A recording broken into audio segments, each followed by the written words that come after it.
आज की बात वर्तमान मुद्दों के साथ देखिए जयदेव पटेल के साथ शनिवार रात 11 बजे और रविवार सुबह 11 बजे सिर्फ नंबर 1 इंडिया न्यूज पर।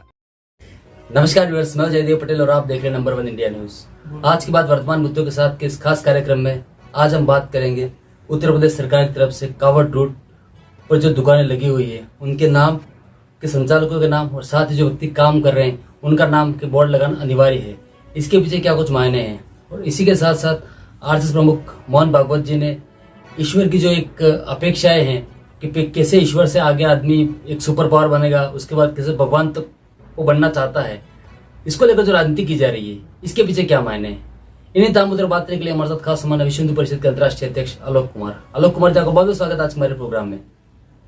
बहुत धन्यवाद जी।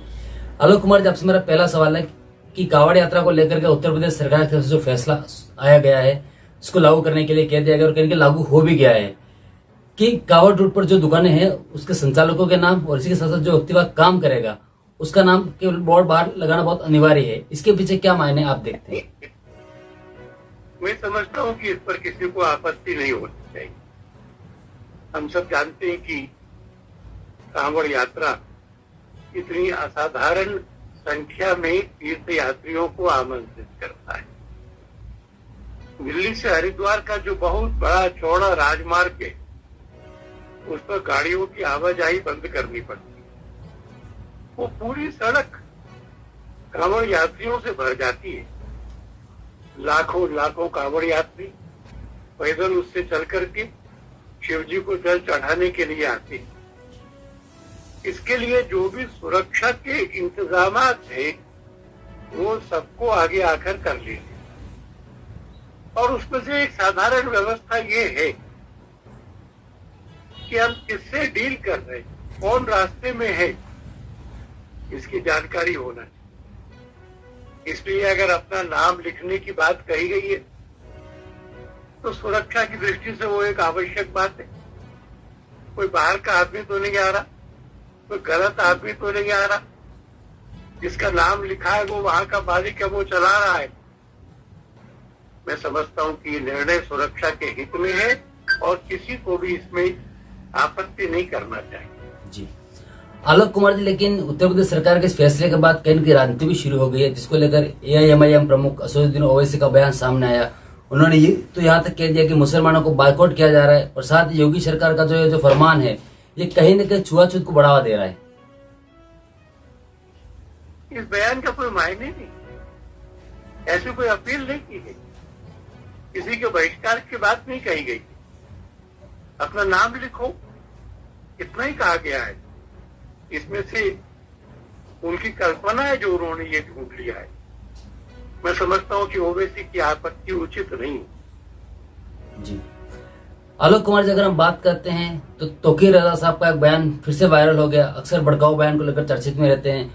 उनका कहना है कि 20 से युवक युवतियों को कहीं धर्मांतरण करवाएंगे और निकाह भी करवाएंगे। इसको आप कैसे देखते हैं? मैं समझता हूं कि एक भड़काऊ बयान, कोई अपनी आत्मा की आवाज पे धर्म परिवर्तन करता है, कोई किसी लड़की को पसंद करके विवाह करता है, ये दोनों बहुत व्यक्तिगत विषय। इसके लिए प्रेस रिलीज क्यों दी जा रही है? हम सामूहिक करेंगे, इसको चुनौती की भाषा में क्यों कहा जा रहा है? मैं समझता हूं कि तौकीर रजा उनकी मंशा सांप्रदायिक शांति भंग करने, ये दोनों संप्रदायों के लोगों को उकसाने की बात है। देखो, हम धर्म परिवर्तन करके सामूहिक विवाह करा सकते, दूसरा वर्ग सोच सकता है कैसे करा लोगे, हम भी देखते।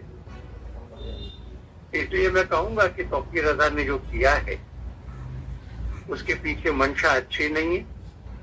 वो संघर्ष कराने की मंशा है, वो दंगे कराने की मंशा है और इसलिए उनके खिलाफ कार्रवाई होनी चाहिए।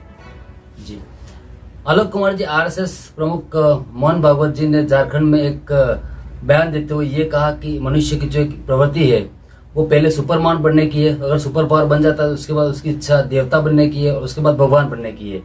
इसके क्या मायने आप देखते हैं? मैं सरसंघ चालक जी के बयान पे कोई टिप्पणी नहीं कर, और मुझे विवेकानंद जी का ये कथन याद आता है कि everybody is potentially divine and he has the capacity to manifest it. Gita में कहा है कि ये जो 9 द्वारों वाली देह है, देही इसमें ही रहता है। तो हम पशुत्व से मानव होने के लिए बढ़ते, मानव से देवत्व की ओर बढ़ते, देवता से भगवान की ओर बढ़ते। ये तो सब मानवों की एक स्वाभाविक यात्रा है। उन्होंने किस संदर्भ में कहा इसका मेरे को पूरी जानकारी नहीं है, मैं इस पर और टिप्पणी नहीं करना चाहूंगा। जी, आलोक कुमार जी, आपकी बात बिल्कुल सही है, लेकिन इसके बयान को कांग्रेस पार्टी बड़ा जोर शोर से उठा रही है और उनका ये कहना है कि ये जो वक्तव्य जो दिया गया है आरएसएस प्रमुख की तरफ से, वो कहीं न कहीं प्रधानमंत्री नरेंद्र मोदी को लेकर के है। जयराम रमेश जी बड़े गंभीर व्यक्ति हैं, मैं उनका आदर करता हूं, इसलिए मैं इस कहावत को याद नहीं कराना चाहता कि सावन के अंधे को हरा ही हरा दिखता है। जी, सरसंघ चालक जी के बयान में ऐसा कोई इशारा नहीं। जी, आलोक कुमार जी, आपसे मेरा एक आखिरी सवाल है कि देश में हिंदू मुस्लिम को लेकर के जो नफरत फैलाने की राजनीति चली आ रही है, इसको आप कैसे देखते हैं और क्या सिर्फ और सिर्फ राजनीतिक लाभ लेने की मंशा से की जा रही है? स्वाभाविक ही 1947 से हम देख, मुसलमान मुसलमान की तरह रहे, ईसाई ईसाई की तरह रहे, पर अगर हिंदू हिंदू की तरह रहना चाहता था तो उसको कहा जाता था कि ये सांप्रदायिकता फैला, एक छद्म सेक्युलरिज्म, हिंदुत्व को अपमानित करने वाला सेक्युलरिज्म था।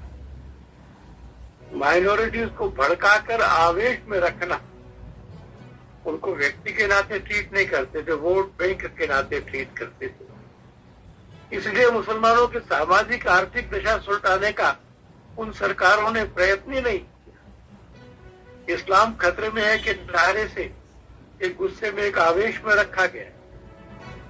अब सबके साथ में न्याय होना चाहिए, इसकी आवश्यकता है। सबका विकास होना चाहिए, इसकी आवश्यकता है। नफरत की ये राजनीति को कांग्रेस बंद करे, AIMIM बंद करे, सब लोग देश के विकास के लिए चले, ये समय की आवश्यकता है।